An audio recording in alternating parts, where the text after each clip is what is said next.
मेरठ में एक अजीब सा मामला सामने निकल गया है, जहां पत्नी ने पति को उसकी प्रेमिका के साथ रंगे हाथों पकड़ा। फिर क्या शुरू हो गया दनादन, आगे बताते हैं आप लोग को। प्रेमिका को जमकर मारना शुरू कर दिया और बीच बचाव करने के लिए बीच में पति आ गया और पत्नी को रोकने की कोशिश करने लगा, लेकिन पत्नी कहाँ रुकने वाली थी। काफ़ी देर तक ये हंगामा चलता रहा। अभी पूरा मामला क्या है आपको बता दें कि दरअसल मामला यह है कि मेरठ के फूलबाग कॉलोनी का बताया जा रहा है, जहाँ पति पिछले 3 महीने से एक अलग समुदाय की युवती के साथ एक किराए के मकान में रहा करता था, जिसकी सूचना मिलते ही पत्नी ने पति का पीछा किया और जो है यहाँ पे उसके ठिकाने तक पहुँच गई, जहाँ पति को प्रेमिका के साथ उसके रंगे हाथों पकड़ा।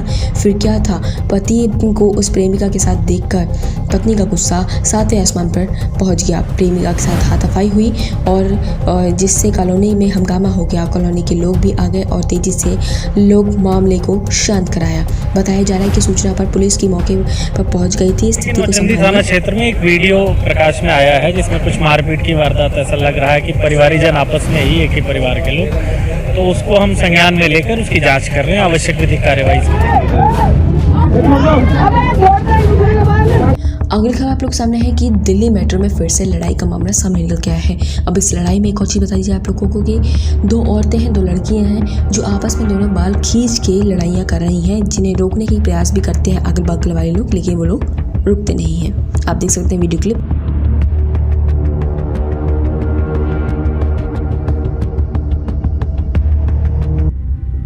बागपत से एक अजीब सा मामला सामने निकल गया है। एक व्यक्ति है जो कागज़ों में मर चुका है, लेकिन दफ्तर में साफ तरीके से नज़र आता है सभी कागज़ पत्तर लेकर अपनी पेंशन की गुहार लगाने के लिए। लेकिन ये सिस्टम है साहब, चाहे भूत कुछ भी कर लें, खुद को जिंदा साबित करके पेंशन बिल्कुल नहीं ले सकता।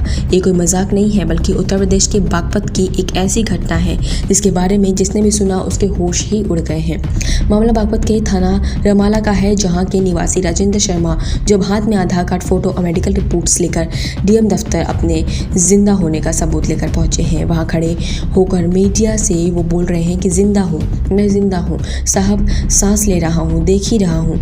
अब ये सब करने के पीछे की वजह सरकारी दस्तावेजों में राजेंद्र शर्मा पर, और ये बात तब पता लगी जब राजेंद्र शर्मा की पेंशन आनी बंद हो गई। अचानक से हुई इस रोक ने उन्हें चौंका दिया। जब उनका पता कराया गया तो पता चला कि उनकी मौत हो चुकी है, जिसके बाद उन्होंने अधिकारियों से लेकर मुख्यमंत्री पोर्टल पर शिकायत दर्ज की, लेकिन कहीं पर उनकी सुनवाई नहीं की जा रही है। मुझे जीवित व्यक्ति को आपके सामने खड़ा मुझे मृत घोषित कर दिया। ग्राम पंचायत अधिकारी ने रिपोर्ट लगा दी, मेरी पेंशन बंद होगी। वृद्धावस्था मेरी पेंशन थी, बेरोजगार आदमी में मेरी पेंशन बंद होगी। और उसके बाद मैंने जो हेल्पलाइन नंबर होता है चीफ मिनिस्टर का, उस पर वो करा, शिकायत करी।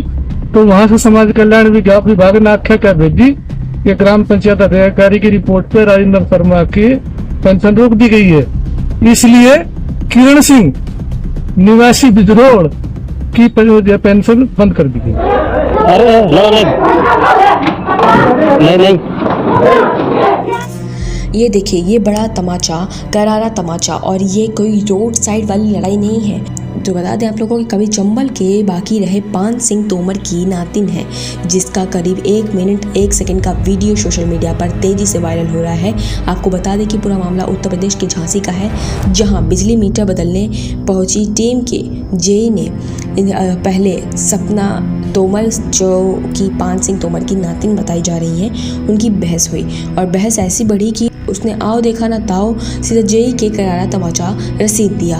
और पीड़ित जेई ने जब थप्पड़ के बाद सवाल पूछा तो सुनिए वो क्या कहती है। पंजाबी कॉलोनी में ये वाला जो स्मार्ट मीटर लगाने का कार्य किया जा रहा था हमारी जो टीम के द्वारा, जीनियस जो टीम है उसके द्वारा, तो वहाँ पर कुछ जो दिक्कतें आ रही थी, उसके बाद मुझे इन्फॉर्म किया गया टीम के द्वारा। तो मैं साइट पर इंस्पेक्शन करने के लिए गया कि क्या इशू आ रहा है। तो जाकर के पता किया कि एक कंज्यूमर है श्रीमती शारदा तोमर, जिनके नाम पर ये कनेक्शन था, और उनका जब मीटर उनसे परमिशन लेने के बाद ही जब मीटर को रिप्लेस किया गया, उनके बाद से उनकी जो डॉटर थी श्रीमती सपना तोमर, तो वो बाहर आती हैं और वो बहुत ही बदतमीजी से और बहुत ही स्लैग लैंग्वेज यूज कर जो मतलब मैं यहाँ आपके ऑन रिकॉर्ड नहीं बोल पाऊंगा, उस तरह से बात कर रही थी हमारे साथ में। फिर हम कंटिन्यू रिकॉर्ड कर रहे थे and this is my CJ phone, और जो उनके द्वारा उनको जैसे लगा कि मैं कंटिन्यू रिकॉर्ड कर रहा हूँ और सारे एविडेंस में कलेक्ट कर रहा था, तो उनका मेन मोटिव था कि मेरे ऊपर अटैक करके मेरे जो सारे एविडेंसेस हैं इनको नष्ट कर दिया जाए। तो वो किसी बहाने से लीजिए इनसे बात करिए, मेरे पास आती है, क्लोज आती है। मैं उनसे बार बार कह भी रहा हूँ कि आप प्लीज मेंटेन सम डिस्टेंस, तो लेकिन उनके द्वारा पास में आकर के फिर भी ये बात फिर 2 या 3 सेकंड के लिए इस तरह से किया और उन्होंने तुरंत ही फिर मेरे फोन पे इस तरह से एकदम झपट करके फोन छीनने की कोशिश की। तो मैं फोन नहीं दे पाया, तो फिर उन्होंने और ताकत से छीना। तो मैं अगर जैसे आपको दिखाने कवर हटा कर मेरा फोन डैमेज हो 8 गया दिन पूरा। बाद पति का शव मिलता है और पत्नी अभी भी लापता बताई जा रही है। इंदौर के नए जोड़े के मामले में कब क्या हुआ, पूरी वारदात को ध्यान से समझाते हैं।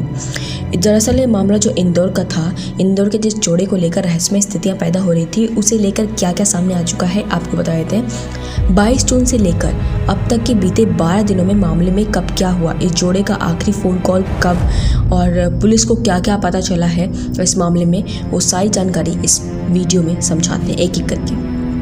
देख सकते हैं 20 मई के दिन राजा रघुवंशी और उनकी पत्नी सोनम मध्य प्रदेश के इंदौर से असम और गुवाहाटी के लिए रवाना हुए थे। 23 मई की बात कहें तो जोड़े ने एक मंदिर में दर्शन किए, फिर चोरापुंजी के पास ओसरा हिल्स पहुंचे। दोपहर में परिजनों से बातचीत भी की थी और मोबाइल बंद हो गया था। 24 और 25 मई की बताई जाए तो परिजन लगातार कॉल करते रहे लेकिन जवाब नहीं मिलता है। बाद में पता चला कि किराए पर ली गई गाड़ी लावारिस हालत में मिली है। फिर बात आती है 19 से 30 तारीख की। लगातार बारिश के कारण तलाशी अभियान बाधित रहा। पुलिस इस पूरे मामले को अब तक एक हादसे के रूप में देखती रही। 28 मई की बात कही जाए तो जोड़ा जिस होमस्टे में रुके थे, पुलिस को उसकी तलाश ली गई और उनके बैग में मिले खोजी कुत्तों की मदद से अभियान तेज किया गया। 26 मई की बात बता दी जाए तो राजा और सोनम के परिजन शिलांग पहुंचे और दोनों के लापता होने की जानकारी मीडिया में आई और पूरे देश में वायरल हो गई। 31 मई और 1 जून की बात कहें तो जिस स्कूटी से राजा और सोनम निकले थे, उनकी GPS लोकेशन के आसपास जांच के बाद भी कोई सुराग नहीं मिलता है। 2 जून की बात बता दें आप लोगों के, राजा का शव मिला और खाई में मिला था जो सड़ चुका था। शव को ड्रोन खोजी कुत्तों ने ढूंढा, इसे पोस्टमार्टम के लिए शवगृह में रखा गया है। अगली बता दें खबर आप लोगों को कि मौत की जानकारी के बाद उलझ गया था और भी ज़्यादा केस। किस तरीके से इंदौर के इस जोड़े को लापता होने के केस के राजा का शव मिलने के बाद और भी उलझ गया। दरअसल भारी बारिश और बीच मेघालय पुलिस ने ड्रोन्स के जरिए राजा के शव को ढूंढ निकाला था। उसका शव बुरी तरह सड़ चुका था, चेहरा पहचान में नहीं आ रहा था। परिजनों ने एक टैटू के जरिए शव की पहचान की। हालांकि राजा के शव के आसपास खोजबीन पर भी सोनम का कुछ पता नहीं चला। परिजनों का कहना है कि अगर सोनम सुरक्षित होती तो खुद ही किसी को संपर्क कर लेती, लेकिन उसका कोई पता नहीं है। इतना ही नहीं, राजा का शव वही साडोंग नाम की जगह पर मिला था। इस खोज अभियान में साडोंग में जहाँ शव मिला वह जगह अपने राजा सोनम की तरफ से किराए पर ली गई स्कूटी की लोकेशन से 25 किलोमीटर की दूरी पर था। यह फासला मामले में और शक बढ़ाने वाला है। राजा के शव के पास से ना उनका मोबाइल मिला, ना पर्स, ना ही राजा की पहनी सोने की चेन और अंगूठी। सिर्फ उसकी स्मार्ट वॉच ही कलाई पर बंधी थी।